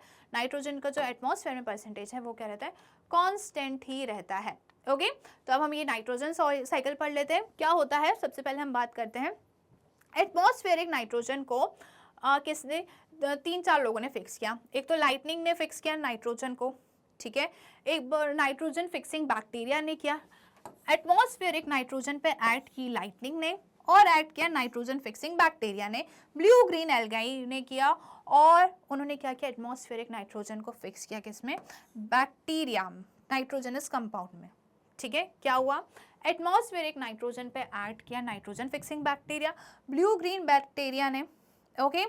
फिर एटमॉस्फेरिक नाइट्रोजन पे किसने ऐड किया, लाइटनिंग ने ऐड किया, और इन दोनों ने, बैक्टीरिया और लाइटनिंग ने मिलके क्या बनाया, compound of nitrogen in the soil. क्या बनाया, compound of nitrogen in the soil, ठीक है। कौन सा कंपाउंड था, नाइट्रेट्स था। कौन सा था, नाइट्रेट्स। अब इस नाइट्रेट्स को किसने दिया, नाइट्रेट्स ने लिया प्लांट्स ने। नाइट्रेट्स को किसने अब्सॉर्ब किया, प्लांट्स ने किया। प्लांट्स को किसने खाया, एनिमल्स ने खाया, ठीक है, प्लांट्स को एनिमल्स ने खाया।